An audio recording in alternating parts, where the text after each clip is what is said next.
Cadillac, bibi. Quero consertar meu Cadillac. Muita paciência o rapaz me ofereceu. Um carro todo velho que por lá apareceu. Enquanto o Cadillac consertava, eu usava o calhambé, bibi.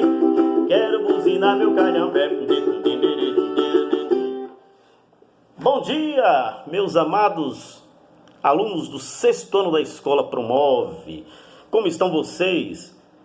Vamos aqui agora iniciar mais uma aula de história, certo? Lembrando a vocês que na aula anterior falamos sobre o povo grego, um dos povos mais importantes da história humana, né? Um dos povos que deixou para nós como herança uma série de avanços, de conquistas maravilhosas, como a democracia, como a cidadania, como a principal, a filosofia, que é uma das grandes invenções dos gregos, né? Então deixou para nós uma série de benefícios, né? E estudamos na aula anterior como se iniciou o povo grego, né? E também estudamos que a história grega ela é dividida em alguns períodos, né? Vamos só recordar os períodos para a gente continuar estudando um pouco mais do povo grego. Primeiro período da história grega é o período pré-homérico, que acontece entre 3000 a.C. a 1200 a.C. Logo depois vem o Império Homérico, que começa em 1200 e vai até 800 a.C. Depois vem o período arcaico, né, que vai já no século 7 a.C. ao século 5 a.C. Depois vem o período clássico, né, que é no século 5 a.C. e finalmente o período helenístico, que é no século 6 a.C. Ou seja, boa parte, da grande parte, né, da história grega que nos interessa, ela acontece antes de Cristo, certo? Do surgimento do povo grego até o período helenístico, que é um período de maior fertilidade da cultura e da civilização grega.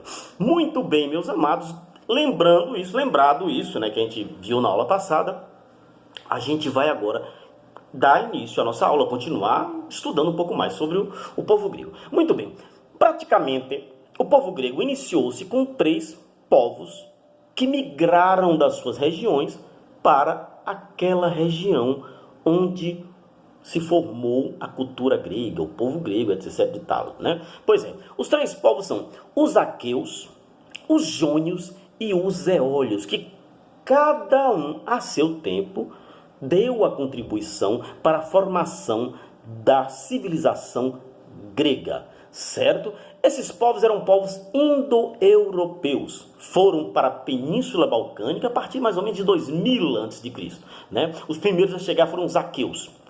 Os aqueus chegaram primeiro, depois os jônios. Os jônios chegaram em segundo. E depois os eólios em terceiro. Ou seja, os aqueus chegaram primeiro, medalha de ouro. Segundo, os jônios, medalha de prata. E terceiro, os eólios, medalha de bronze. Né? Cada um chegou primeiro na região. Cada um chegou a um tempo na região, sendo que os aqueus chegaram primeiro, certo? Os aqueus, quando chegaram, fundaram logo de cara 2 cidades. Uma se chamava Micenas, e a outra Tirinto, certo? Eram construídas em lugares altos. Por que lugares altos? Eles construíam as cidades em lugares altos e cercavam com muralhas de pedra. Por quê? Alguém tem uma ideia do porquê seja? Alguém sabe me dizer por quê? Mariane, meu amor, você sabe dizer por que eles construíam as cidades em lugares altos, cercados por muros de pedra? Yasmin, Evelyn, alguém sabe me dizer? Pois é, evidentemente que colocavam-se em locais altos, cercados por muro de pedras, para se proteger de ataques de inimigos, evidentemente, naturalmente, praticamente, né? Pois é, essas cidades eram compostas por uma população majoritariamente, ou seja, a maioria da população dos aqueus eram guerreiros, que era composta de guerreiros, né? A maioria eram guerreiros, ou seja, a guerra era uma ocupação muito importante na vida dos aqueus. Uma minoria mais pobre, né, uma parte mais pobre, é que se dedicava à agricultura, mas a parte mais uma grande parte, se dedicava à guerra, à arte da guerra. Era um povo guerreiro, certo? Uma pequena parte se dedicava à agricultura. Sendo assim, sendo um povo guerreiro, boa parte da vida, da economia das cidades dos aqueus eram resultados dos saques, ou seja, eles invadiam as cidades e realizavam saques. Pegavam aquilo que tem lá, um pinto pedreiro, uma galinha socó, uma galinha carijó e ouro, prata, e traziam para a sua cidade, certo? Então, boa parte da economia deles era fruto de saques, já que eles eram guerreiros, iam saquear as cidades inimigas e tal, e coisa e tal, certo? Muito bem. Em torno de 1450 antes de Cristo, a chamada civilização cretense, lembra da ilha de Creta, lá do Minotauro, que eu contei na aula passada? Pois é, a civilização cretense foi conquistada pelos aqueus. Os aqueus chegaram na ilha de Creta e conquistaram, invadiram a ilha, destruíram um palácio que tinha lá chamado Palácio de Knossos, palácio imponente, né? E aí unem-se duas culturas, a cultura dos cretenses com a cultura dos aqueus, certo? Quando os aqueus invadem a cidade de Creta. Dessa união das duas culturas entre aqueus e cretenses vai nascer a civilização micênica. Civilização micênica. Certo? Os jônios, lembra que eu falei dos jônios que foram os segundos a chegar? Pois é, os jônios também chegaram um tempinho depois, mas chegaram naquela região. Os jônios chegaram e fundaram a cidade, uma das cidades mais bonitas da história, e até hoje é uma cidade muito bonita, existe até hoje, né? A cidade de Atenas, que depois veio a ser a capital da Grécia, né? Até hoje é a capital da Grécia. Atenas. Atenas foi onde surgiu a filosofia, né? A filosofia, que é um dos conhecimentos mais importantes que a humanidade já produziu, vai surgir em Atenas. Fundada por quem? Pelos jônios. Olha o nome bonito. Jônios. Se eu tiver um filho, eu vou chamar de Joninho. Joninho! Pois é, jônios, certo? Os aqueus fundaram Tirinto e Micenas. Os jônios, Atenas. Ó, rimou. Os aqueus fundaram Tirinto e Micenas. E os jônios, Atenas. Pois é. Então, os jônios chegaram e fundaram a cidade de Atenas. A civilização micênica, que é aquela civilização que foi resultado do encontro entre aqueus e cretenses, né? Ela vai influenciar toda a Grécia Antiga de forma muito significativa, né? Do ponto de vista político, econômico, social e cultural. A Grécia Antiga vai ser muito influenciada pela civilização micênica, que foi fundada no encontro dos aqueus com os cretenses, quando os aqueus invadiram a ilha de Creta. Certo? Meus amados, faz parte da expansão dos aqueus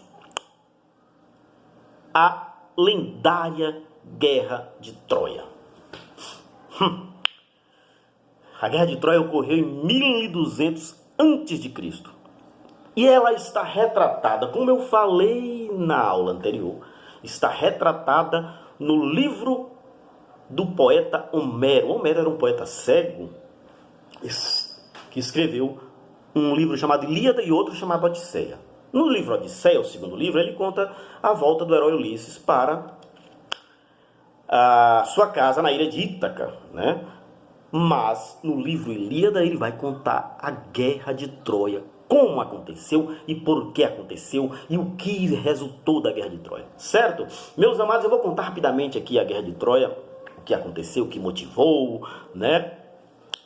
Mas não vou demorar muito, tal e coisa e tal, para a gente seguir na nossa aula. Muito bem. Havia a cidade de Troia, que era uma cidade muito bonita, muito rica, cercada por muros altíssimos. Ao longo da sua história, até aquele momento, a cidade de Troia nunca tinha sido invadida por nenhum inimigo. Pois é. Os troianos tinham uma certa rixa, uma certa inimizade com os espartanos, que era outro povo de uma cidade, um povo guerreiro também, né? De uma cidade já mais perto de Atenas, né? tal e coisa e tal. Meus amados, acontece que o rei de Troia fez um acordo com o rei de Esparta e manda os seus filhos, seus 2 filhos, com uma comitiva, para fechar um acordo comercial na cidade de Esparta. Ao chegar em Esparta, esses 2 filhos, um se chamava Heitor, xará do nosso amigo Heitor do 7º ano, né? Nem do 6º, do 7º ano, né? O nosso amigo Heitor. E outro se chamava Paris, o mais velho Heitor e o mais novo Paris. Muito bem, então Paris e Heitor, com a comitiva de Troia, dirigem-se de navio para Esparta. Quando chegam em Esparta, eles são recebidos pelo rei Menelau. Olha o nome do homem, Menelau, o rei. O rei Menelau recebe, né, com um banquete. Para vocês terem uma ideia, foram mais de 450 galinhas socós abatidas, só para fazer sopa de galinha, galinha assada, galinha cozida, né? Galo carijó deve ter tido uns 35, né? Pinto-pedrez, tinham vários pinto-pedrez, né? Ovo de cocá, ave Maria, um ovo de cocá que é de bater de pau, né? Batia nas canelas de tanto ovo de cocá, o banquete, né? Sucos, suco de acerola, suco de tamarindo, suco de tâmara, todos os sucos, todos os modelos de suco que você imaginar teve nesse banquete, né? Rapadura, né? Beiju, cuscuz, carne assada, carne frita, carne cozida, toda modalidade alimentícia estava nesse banquete, que o rei Menelau deu para os príncipes Heitor e Paris, na sua casa, no seu palácio. Acontece, meus amados, que o rei Menelau era casado com a mulher mais linda que existia na Grécia daquele período. Uma mulher chamada Helena. Helena de Troia. Menino, durante o banquete, o Paris, né, que era um jovem, galante, quando ele viu Helena de Troia, imediatamente ele se apaixonou por Helena de Troia. E por sua vez, Helena, quando viu Paris, também se apaixonou por Paris. E se apaixonaram os dois, um ficou apaixonado pelo outro.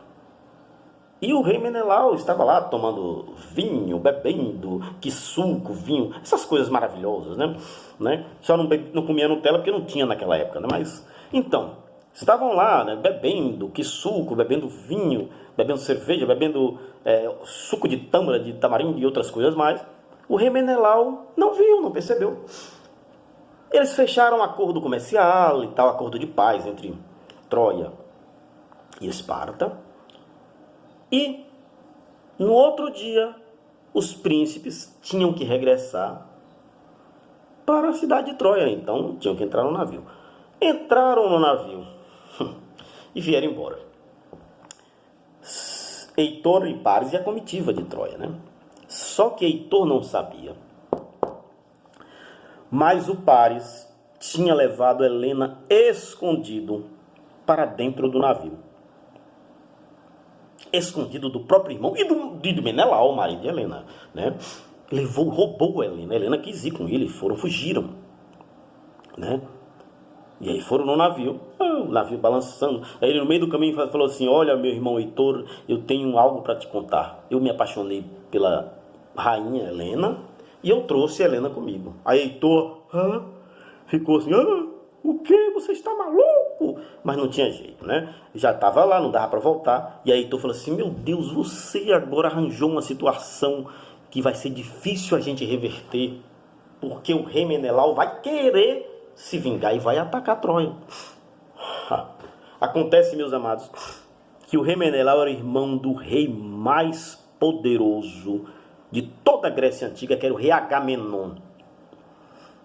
O rei Menelau foi conversar com seu irmão, né? Chegou lá: o Agamenon, é o seguinte, o príncipe de Troia foi lá em casa e roubou minha mulher. E Agamenon falou assim: homem, você não fala uma coisa dessa. Roubou Helena e ela foi Pronto, menino, Agamenon falou assim: reúna o meu exército, eu vou convocar todos os reis que me devem obediência e me devem lealdade. Vamos reunir um exército como nunca se viu na história da Grécia e vamos invadir Troia. O Agamenon já estava querendo invadir Troia há muito tempo. ele aproveitou a situação do irmão, né, do fato do irmão ter a filha roubada pelo príncipe de Troia, a esposa roubada pelo príncipe de Troia, e aí aproveitou isso tudo, né? E é aqui que eu vou. E aí, meu amigo, meus amados, o Agamenon reuniu um exército poderosíssimo de gregos, né? Para isso ele mandou emissários, mensageiros para os reinos do qual os reis deviam obediência a ele. Chegou no reino de Ítaca, encontrou o rei Ulisses, que era o rei de Ítaca, um herói, um grande guerreiro, e mandou uma mensagem: Ulisses, é o seguinte, o rei Agamenon requisita você e sua tropa, seus guerreiros, para lutarem contra Troia. Né? Então ele foi atrás de todos os reis, né? O reino de Esparta se juntou a Atenas, e aí foram atrás de todos os reis, né? Se uniram. Dentre esses guerreiros que foram acionados, convocados para lutar por Agamenon, estava um dos guerreiros mais valorosos de toda a Grécia, Aquiles. Ah, meus amados, Aquiles era o chefe dos Mirmidões, era um grupo de guerreiros que, Ave Maria, não perdia para ninguém. Talvez perdesse para o Flamengo, se jogasse com o Flamengo futebol, mas na luta não. Mas se jogasse no futebol com o Flamengo, perdia, que o Flamengo é o melhor do mundo, né? Perdeu aquele jogo contra o Liverpool, de bobeira, né? Mas se jogar outro, ganha. Mas enfim, então o Aquiles, junto com seus Mirmidões, foi lutar também com Agamenon e Menelau contra o reino de Troia. Meus amados, acontece que Aquiles era filho de um rei humano com uma deusa. Olha a história que interessante. Quando Aquiles era bebê, a deusa mergulhou Aquiles num rio, um rio mágico, pegou ele pelo calcanhar e mergulhou Aquiles num rio mágico. Só que não deu para mergulhar tudo, porque ficou só a ponta do calcanhar de fora, né? E quando ela retirou Aquiles, aquele rio fez com que Aquiles ficasse imune a qualquer coisa. Qualquer parte de Aquiles não feria. Se você pegasse um machado na cabeça, não acontecia nada. Se você pegasse uma agulha de costura na bunda, não acontecia nada. Não furava nem nada. Era impressionante. Era igual ao super-homem. O único ponto fraco de Aquiles era o calcanhar. Mas ninguém sabia disso. Só a deusa e alguns deuses, né? Entre os deuses rolava aquele disse-me-disse, né? E aí a mãe de Aquiles sabia, e alguns deuses sabiam do disse-me-disse, mas tá. Meus amados, foram para a guerra em Atenas. Ao chegar em Atenas, a guerra durou 10 anos, meus amados. Durante esse período, houve uma batalha entre Heitor e Aquiles. Aquiles consegue vencer Heitor, mata Heitor, né? Mas logo em seguida também Aquiles é morto. Olha como é que Aquiles é morto, como é interessante, né? Quando os gregos chegaram na cidade de Atenas, havia o templo de Apolo, que era o deus que os atenienses, na cidade de Troia, né? Quando os gregos chegaram na cidade de Troia, que eles iam invadir, o templo de Apolo era fora da cidade. E eles chegaram no templo de Apolo e derrubaram tudo, quebraram tudo, mataram os monges do templo de Apolo, né? As moças que trabalhavam lá, quebraram a estátua de Apolo. O deus Apolo ficou zangado, né? E aí, né, ficou chateado com isso, né? E depois eles passam esse tempo todo, 10 anos de guerra. O Aquiles, meu amado, matou Heitor numa batalha, num combate. Só que o Apolo mandou um emissário para contar a Paris. O ponto fraco o deus Apolo mandou, né, um emissário contar a Paris. O ponto fraco de Aquiles é o calcanhar. Jogue uma flecha no calcanhar dele. É o ponto fraco dele. Paris, sabendo disso, né? Paris estava lá dentro do castelo há mais de 10 anos com Helena, né? Dentro da cidade, né? Uma cidade com um muro e tudo mais. Paris, sabendo disso, durante o combate, a batalha, lá todo mundo lutando, espada aí, e é banda de tijolo, e é o cara pegar um sapato arrumar na cara do outro, é uma loucura, né? Tá lá aquele e aquela coisa toda, né? Aquela briga toda. O Paris vê Aquiles lutando de longe. Paris já estava treinando com a flecha, ele pega uma flecha de longe, ó, no calcanhar de Aquiles. Bateu no calcanhar, já foi. Aquiles, né, morreu. Mas depois de 10 anos de luta, né?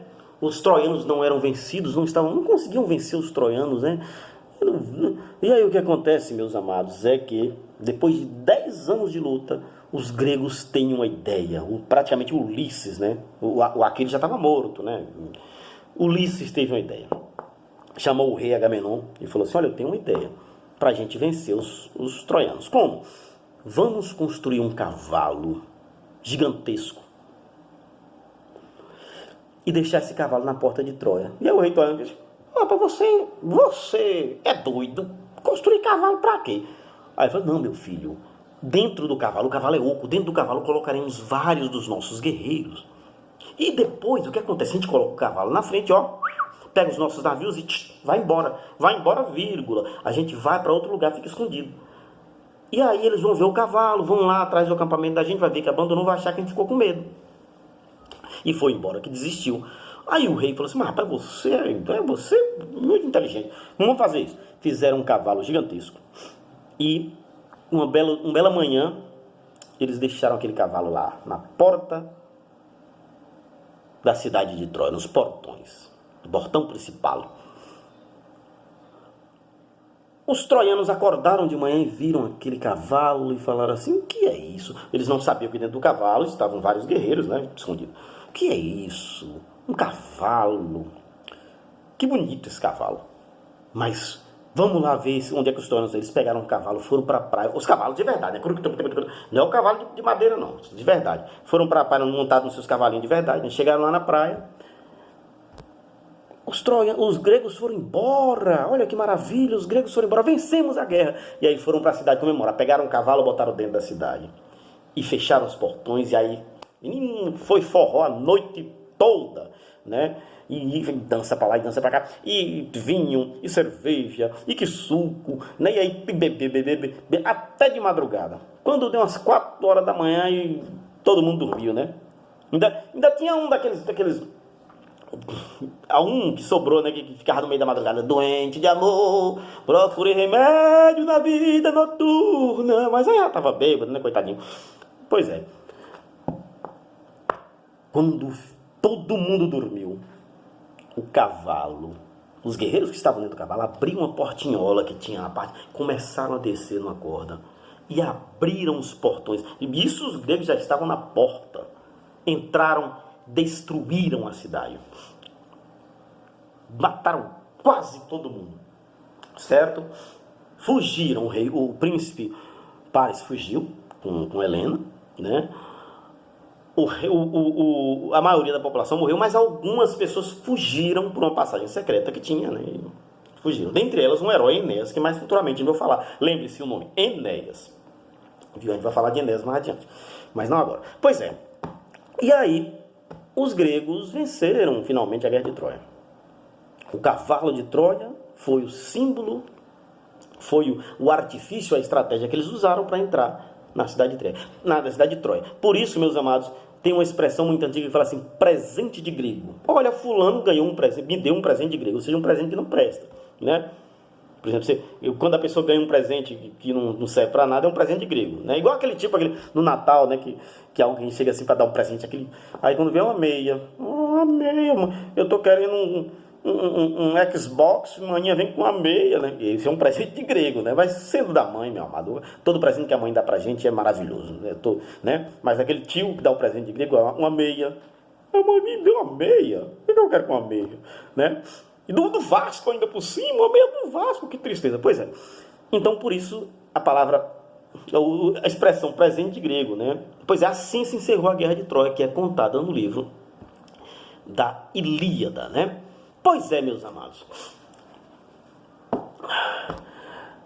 Então, a civilização grega foi formada inicialmente, como eu falei, só para recapitular, como eu falei, por 3 povos, né? Aqueus, jônios e eólicos. Os aqueus fundaram Micenas e Tirinto inicialmente, né? Evidentemente. Os jônios fundaram a cidade de Atenas, certo? Muito bem. Na próxima aula, nós estudaremos um pouquinho mais sobre esses povos. Conheceremos um pouco mais sobre os dórios. É um povo muito importante, os dórios. Conheceremos também como é que esses povos todos que invadiram essa região, passaram a morar nessa região, como é que eles finalmente, que eram povos diferentes, se uniram e formaram uma civilização chamada civilização grega, com uma cultura parecida, semelhante, uma religião semelhante, falando a mesma língua, o mesmo idioma. Isso a gente vai entender nas próximas aulas, certo? Agora, meus amados, eu peço a vocês, meus amados, que respondam uma atividade na página 158, certo? E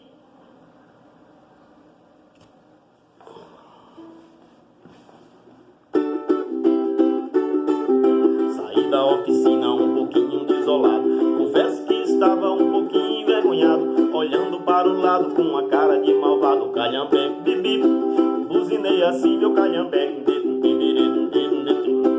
Uma garota fez sinal pra eu parar, e no calhambeque fez questão de passear. Não sei o que pensei, mas eu não acreditei. O calhambeque, bibi, pronto quis andar no calhambeque. Até a próxima aula, meus amados. Deus abençoe a todos. Estou com muita saudade. Breve estaremos todos juntos. Tchau!